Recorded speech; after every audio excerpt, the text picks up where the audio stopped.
કે રાજુભાઈ આવું પગલું કેમ ભરવું પડ્યું? કારણ કે એમના ઉપર કુલ 3 કેસો છે.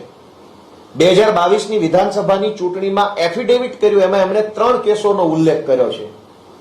એક કેસ 326 એટલે કે ટાંટિયા તોડી નાખવાનો કેસ, હાથ પગ ભાંગી નાખવાનો કેસ. 2 કેસ બીજા જાનથી મારી નાખવાની કોશિશ કરવાના કેસ.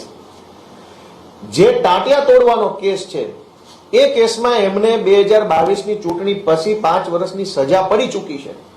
અને જે સજા એ વખતે પડી ત્યારે પાર્ટીમાં અમારે બધાય ચર્ચા થઈ હતી, ત્યારે ખૂબ ડરતા હતા કે હવે શું થશે. ત્યારે અમે બધાએ કીધું કે કોઈ ચિંતા કરવાની જરૂર નથી, આ બધું કોર્ટમાં આપણે સારી રીતે બધા આગળ વધીશું અને કોઈ તકલીફ નહીં પડે. અને બાકીના જે 2 અલગ અલગ કેસ, 307ના 2 કેસ, એ બંને કેસોમાં રાજુભાઈની આજે કોર્ટની અંદર સુરેન્દ્રનગરની કોર્ટમાં મુદત છે. હું પુરાવો સાથે લઈને આવ્યો છું. રાજુભાઈ ઉપર જાનથી મારી નાખવાની કોશિશ કરવાના 2 કેસો છે. બંને કેસમાં સુરેન્દ્રનગરમાં આજે જ તારીખ છે, 12મી ફેબ્રુઆરીના રોજની તારીખ આજે કોર્ટમાં છે.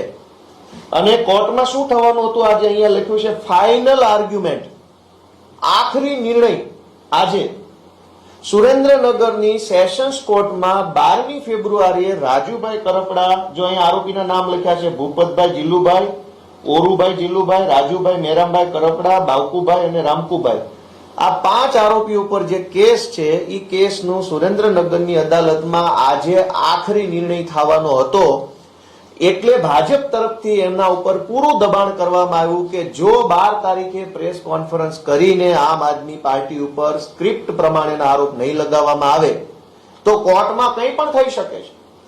અને બંને કેસોમાં એક જ તારીખ, 2 અલગ અલગ કેસ છે. આ કેસનો નંબર છે 43/2018, સેશન્સ કોર્ટનો કેસ છે 43/2018, આ છે 44/2018.